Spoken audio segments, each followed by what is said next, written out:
I just did. That way we can get going. Yeah. So this is Unguarded Moments. We're upstairs at Eric's. I'm Bill. I'm Eric. We're here with our special guest, John Paul Bissell. Hello, Bill and Eric. Hey. And this is a special show because what we want to talk about is the specifics of the Hamtramck Music Festival coming up in A mere, 4.5 weeks from today. Do we have an exact date yet? An exact date. The kickoff party is February 27th. All right. And then the big nights are February 28th and February 29th, this being a leap year and all. Are we invited to the kickoff party? You are. Right. So And it's a hidden gem. Funny you should mention that. There will be 9 bands playing in 2 venues. This is the first time we've done it in 2 venues, right across the street from each other, so that you can play Frogger with the Cars on Joseph Campo. Nice. And you go every half hour. There's a different band starting across the street, and you run across the street and all the other stuff. Meanwhile, the bands that are playing are picking up their they're picking up their last minute stuff and kind of interacting, and so in a lot of ways it's sort of a who's who of the Detroit music scene. You get to see everybody. I think I still have my crosswalking uniform from 3rd grade. I could probably bring over and get people over safely. We'll need that for sure. You'll miss the music, though. So that's the 27th, you said. That is Thursday the 27th. Thursday the 27th. And then And Friday and if Saturday's the big days. That's correct. And if history holds, it will snow 6.5 feet on Wednesday. Yeah. Of course. That's exactly how it's supposed to happen. I think every Hamtramck Music Festival I've been to has rained. Yeah. So at least I know last year it did. And the year before was snowy. It makes the walking fun. Yeah. So tell us about this event, John. How many bands do you have this year?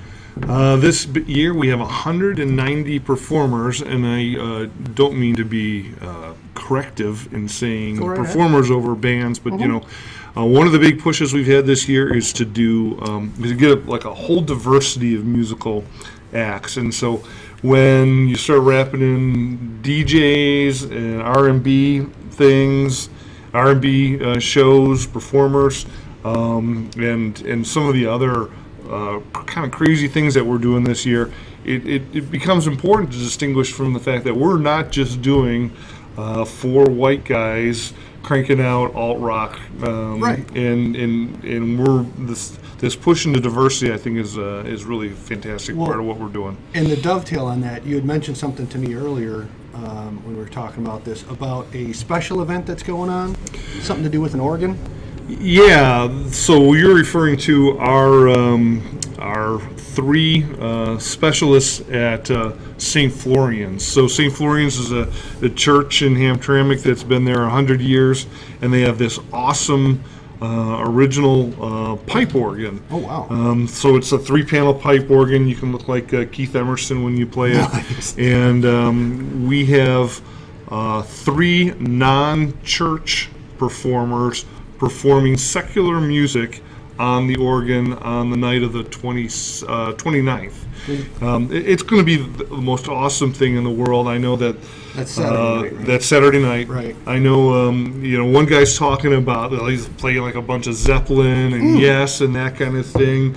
So they're doing covers of famous songs.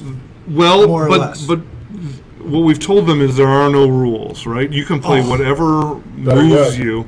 And so as the audience comes in, they'll sit in the pews or stand in the pews, and this pipe organ, which is, fairly, is being used for church music, is going to roar. Oh, this is going to be gonna be really great. And one of those performers is Louis Restos. I'm not sure if you're familiar with who he is. He's Eminem's co-writer. Oh, okay. And so "Lose Yourself," one of Eminem's big songs. Eminem won a Grammy. Well, so did Louis Resto. He co-wrote the song. Right. He's going to bring in a couple other folks, and it's just going to be an hour of Louis, whatever kind of comes to Louis's mind. So it's a unscripted, fun, crazy, loud, unusual event. Unusual event. It will be the thing. I have high hopes for it. Let's hope it comes through the way I want it to. I think that it'll be something people talk about for the next 20 years. Oh, that'll be great. Now, is this a practice thing? Are they able to go in and practice on the organ, or is it like they just know they have an organ to work with and they're coming in and using it how they can? No, we've arranged for blocks of time, so this is going to be all kind of organized. Okay. But I do think it will be not an unguarded moment, but an unscripted moment. Ooh, I like that. I like that a lot. Well, it's easy to thrill us. Yeah. Oh, man.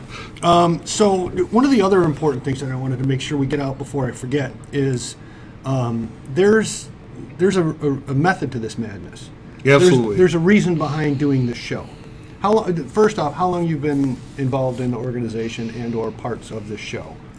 Well, you have to appreciate the fact that long before I probably could even spell Hamtramck, there was the the Metro Times blowout.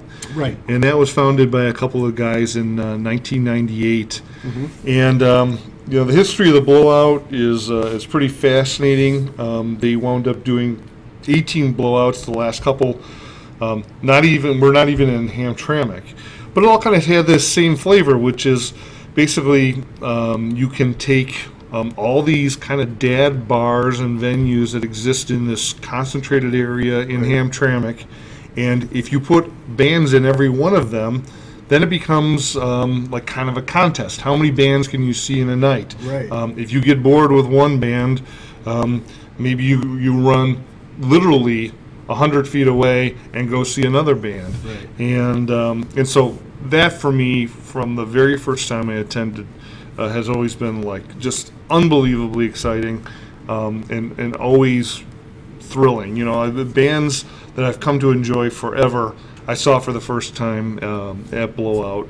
And so how does Blowout relate to Hamtramck Music Fest, you may ask? I may. May I? You may. How does that relate? Well, at one point, Blowout became kind of a thing that maybe less people could identify with for whatever reasons, and I won't slag anything they were doing, but several of us said, we really love the basic principles behind what was going on in Blowout. Right.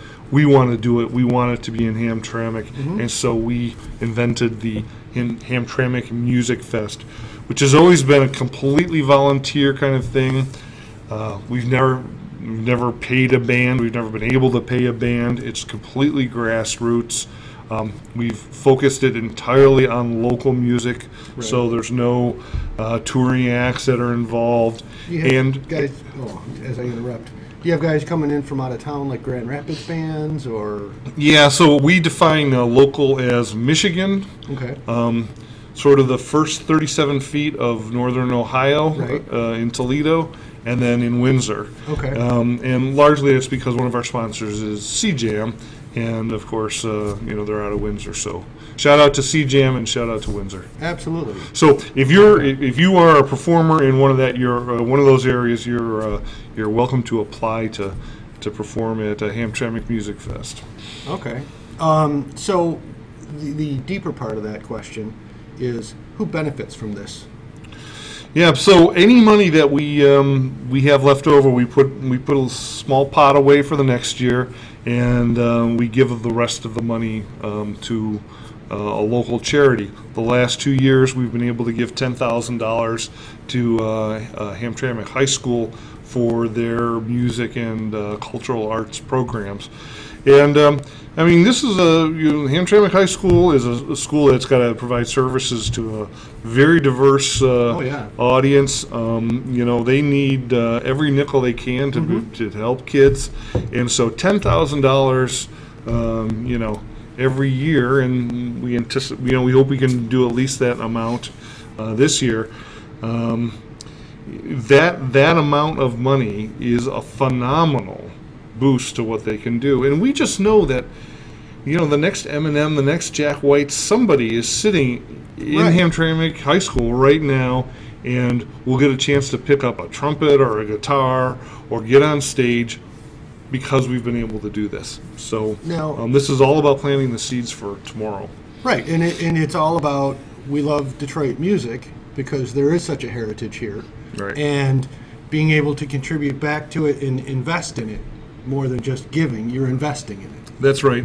It also, frankly, it helps the artists understand, right? So we'll have some 1,000 performers participate. Right. If we wanted to give every one of those performers $50 or $100 for their effort, you can imagine what the cost would be. I mean, you can do the math on what the cost would be. Right. We can't do that. We can't manage that. Well, it gives them a chance to get exposed to a crap load of people all at once, as well as it gives them the chance to be part of something that's giving back to the community. That's exactly right. I heard a rumor, and correct me if I'm wrong, that, and I might have been talking to one of the other guys, the organizers, a couple years ago, that when you don't just give them $10,000. Right. It is, give us a list of the things you need, and we will purchase them and deliver them. Is that, am I correct in? Yeah, we kind of feel a responsibility to the folks that help raise the money, Right. that it actually does get delivered to precisely the causes that we want. Right. And so that none of that $10,000 gets lost along the way. Okay. We do the shopping for them. Sure. You don't want So to they go could to say- snow plowing fund or the grass cutting fund. Right. They could say, we need 3 new trumpets, and we have 6 flutes that need to get repaired, and we've got this, that, and the other. And you guys actually do the legwork and run around and do all that stuff? We do. I mean, one year it was like, if we could get 4 dozen sets of crayons, that would be really helpful. And we did that. But a lot of it were reeds for saxophones, Right. and tuning kits. And we bought a gong a couple of years ago because they needed a gong. This past year we put some $5,000 into the auditorium sound system. Okay. And that'll give back to that Right. high school for a very long time. Do they have a marching band in that high school? I do not know the answer to that question. Because I have a couple of children who have gone through marching bands, and there's a certain cost to the parents for sending the kid to marching band camp and all this other stuff. And I wonder if that's also one of those things, setting up a fund, a little scholarship type fund, Right. and say, here's $1,000, pick your 5 kids that need it. I don't think we've done that yet, but we would certainly, that's we're trying to light the fire in as many kids as we can. Right, and get them into the music, and that is amazing. The follow-up question to that is, why do you do this? What is your passion about this? What makes you want to volunteer your time? Because I know this is not easy. Yeah, It takes a lot of energy and effort to put together. There's a lot of reasons, I guess. One is, we all need kind of something that you can give back on. I'm not in a band right now, but I've been in a couple of different bands that have had the opportunity to play in Blowout and Hamtramck Music Festival. And it's always been just a phenomenal time to do it. And again, you get exposed to audiences that you've never seen before. That's great. The sense of community is fantastic. Well, you're sort of a legend down in Hamtramck now. One way or another. Right. But I think of our father walking the streets of Joseph Campo as a kid. Yeah. When the home that he grew up in was probably no more than a mile or two from where these bands are playing. And I don't know, I feel very connected to that community. We've done some measuring, and we know that we're putting almost $300,000 back into the community over that weekend. People coming in and spending money on food and beer and all that other stuff. Well, I got to tell you, there are some of those bars that between Punchki Day and Hamtramck Music Fest and probably 2 or 3 other things, we make their whole year. And otherwise it'd probably be, an empty storefront. Another closed business. Yeah, so I kind of feel like, somewhere, Dad's looking down and kind of winking that we're doing the right thing. Well, and that's part of the reason why I told you, and any given time you need me to help out, I'm in. Well, interesting segue. Full disclosure, by the way, this is my I brother. got it on recorded. Yeah, this is my brother. We are very eager for, whether it's my brother or Eric, we are very eager for volunteers. So you can go to HamtramckMusicFest.com and there is an opportunity. All links will be available. Yes. And you can sign up to be a volunteer. And what would you do as a volunteer? Maybe you'll sit at a door and you'll check wristbands. Maybe you'll help distribute some stuff. But we'll give you a T-shirt. We'll give you a wristband, and for a short portion of your time, you get to be a part of this and to kind of claim some of the reflected glory of leading the next generation of musicians. Now, as a side note, because we want as many volunteers as possible to go to that website and volunteer themselves, and they'll get picked and chosen, and everybody, just about everybody, gets utilized. I've been a volunteer for a number of years now, and the benefits of being a volunteer is, yeah, you're working the door for a Friday night for 3 or 4 hours or however long it is, or maybe even the whole night. But then you've got a wristband, and you get to use that wristband for the rest of the show. So say you sacrifice a Friday night, well, there's a whole Saturday evening and night of great shows to go see, and that wristband comes with being a volunteer. That's right. Now that we've talked about wristbands, how much are those this year?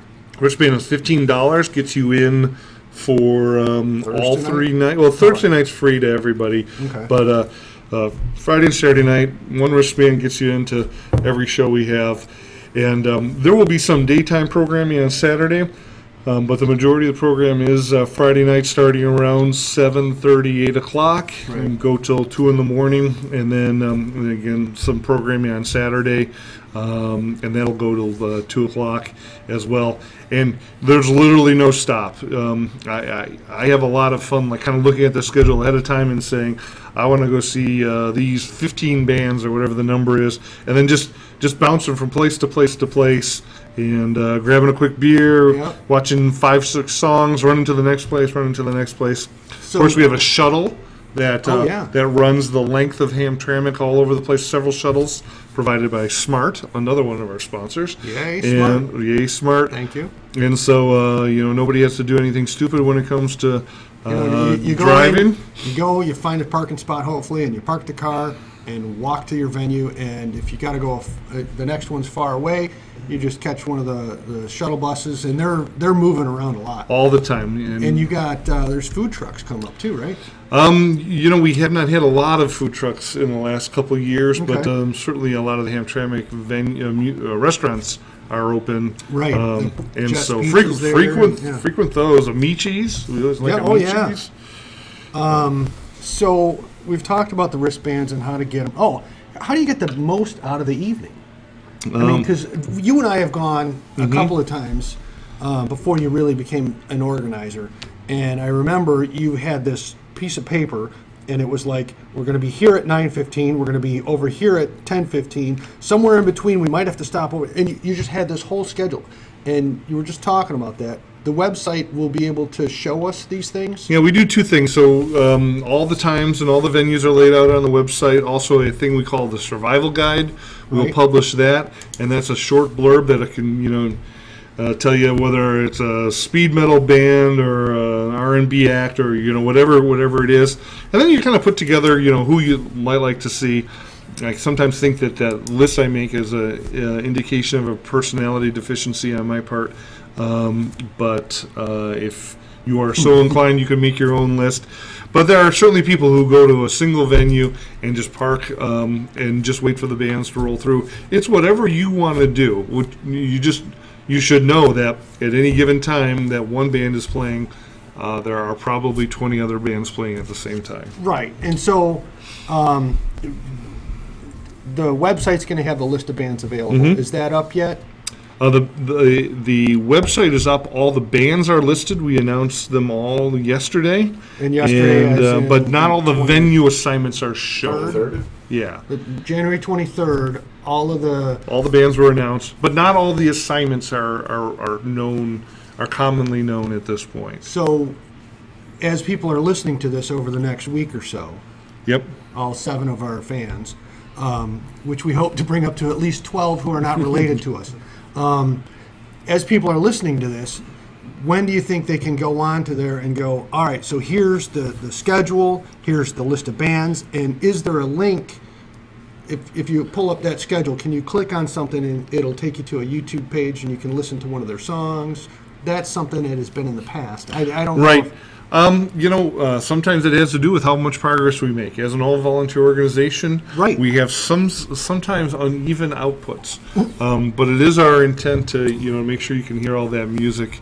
But I would say it's a safe bet that 2 weeks before the fest, you'll be able to see the whole sort of length and breadth of the thing. And just make your plan and go, all right. Now, I know last year, the links weren't quite all established by the time I was ready to start scheduling, which was about 3-4 weeks before the show. In November. Yeah, and so what I ended up doing was I found the schedule and I knew who was playing, and I would just go through and type the name into YouTube and see what comes up.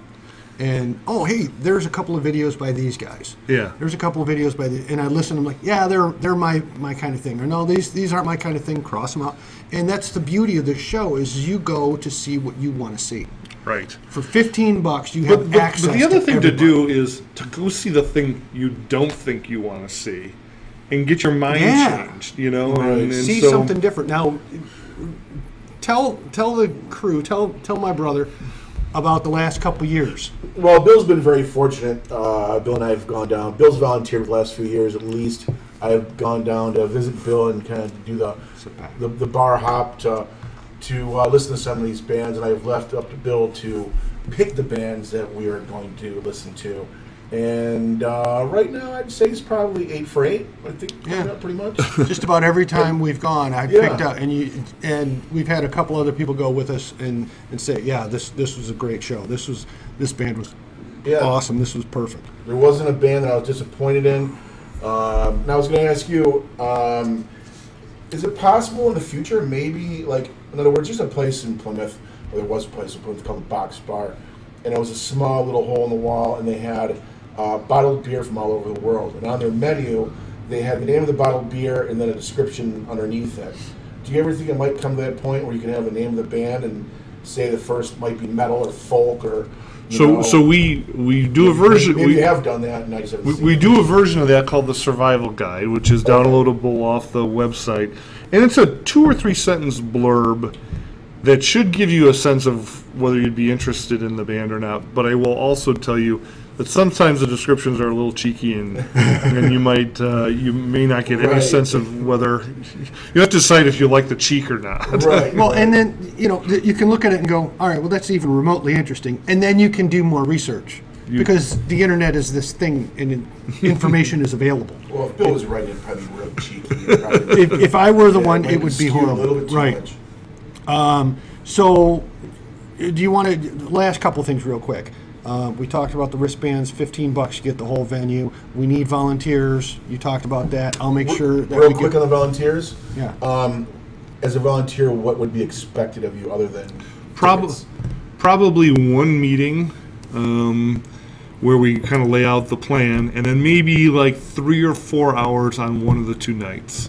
Okay. And again, it's not heavy duty. There's not like lifting or any of that other stuff involved. It's mostly like checking wristbands, that kind of thing. Yeah, making sure the people are, everybody's got the wristbands. You'll know where to point them so they can get the wristbands and all that stuff. And you'll see me because I'm sure I'm going to be working at the I sure hope you home will. base. I'll do whatever you tell me to do. Do you want Every to time he says that. Hopefully. all the time? Do you want to give any shout outs to any of the helpers, any of the big name Yeah, people? I mean, the risk is always that you leave somebody out, but Exactly. there is a group of 7 folks that really put their hearts into this thing, sort of 365 days of the year, and I give them a lot of credit. We've got some paid helpers, sound and website, and the sound guys are poster. amazing. Yeah, I mean, you can imagine the logistics of having to provide sound in 23 venues simultaneously. At one point, I was told that every plug of a certain type, like the microphone type, we had rented every single one that there was in Detroit. There were no more of these plugs because they were all in Hamtramck, which is kind of fun. That is kind of fun. Oh, by the way, and I have some of that stuff at the house. If There you go. If you need extras, they're not. I don't have a lot. And then we'll make sure, give us the website again. Give us Sure, the yeah. contact info. So the things to remember. February 27th, 28th, and 29th, with the big nights being the 28th and 29th. Yep. Hamtramck, it's all contained within about a mile and a half of each other. The website is hamtramckmusicfest.com. And that link will be there. And that link will be there. And then this is the key: 190 performers in 23 venues over 2 nights, and nonstop party. Non-stop fun. Is there any availability for this year? We're done. All booked up. We're done. Up. We had Right. over 500 people, over 500 performers submitted, and from that we picked 190. So how do you vet the performers or the bands? We listened to them all, Okay. and so. And you just pick diversity, right? Well, so we have, each venue has a different booker, and so I think if there's 23 venues, you probably have 23 different philosophies. My philosophy is to try and build as much diversity as possible. Right. Certainly, some venues, will kind of lean in one direction more than another, Right. but genre-wise. But yeah, diversity is awesome. There is just nothing better than sort of an acoustic act, followed by an R&B act, followed by a metal act, folled by whatever. That's just. Do you mix them up per venue, so you don't have like We- 4 metal bands in a row? We really try to. We work real hard on that. But like I say, some venues just kind of tend to lend themselves towards Sure. one thing Yeah. after another. Size and whatever, how it's set up. And But reputation. here's what I'd say to any newbie to the Hamtramck Music Fest. Go do the thing that is not predictable. And go to the venue you've never been to before. Yep. Listen to the bands that you've never heard before, and you will walk away happiest, because you will walk away impressed and surprised and with your mind blown and with a lot to talk about when you eventually wake up on Tuesday or Wednesday of the following Right, week. and this isn't just like a music lovers festival. This is a music appreciators festival. This is a festival for people who just, I kind of like music. $15, and you can see anything. This is also a people-loving festival. If you go into Yeah. Whiskey in the Jar, Yep. square footage of 150, and there's Mike Kondo. 300 people in there, and the temperature outside is 25 degrees, and the body temperature in the place is like 104. Yep. And it's just Shoulder it's to just shoulder. booming. Yeah. That is. Some people would say I wouldn't pay for that experience, but I would. It's just fun. Well, plus you can see over everybody, but that's a whole different story. Thank you very much. You're welcome. I don't have any other questions. Eric, have you? You've covered all of mine. I'm Well- I'm looking forward to this year, and This has been an unguarded moment with John Bissa of the Hamtramck Music Festival. We're going to wrap completely it up. unscripted. Unscripted and unfun. No, more fun. And undressed. Yeah, Well, That's why there's no video. right. Whoa, whoa. So that's the end of that. Let's You wanna wrap it up? Let's wrap it up, and let's go get our stuff on the website, and let's figure out where we're going. We'll see you guys out there. Yeah. Thanks for listening. I'm Eric. I'm Bill. I'm John. Paul. See you guys soon.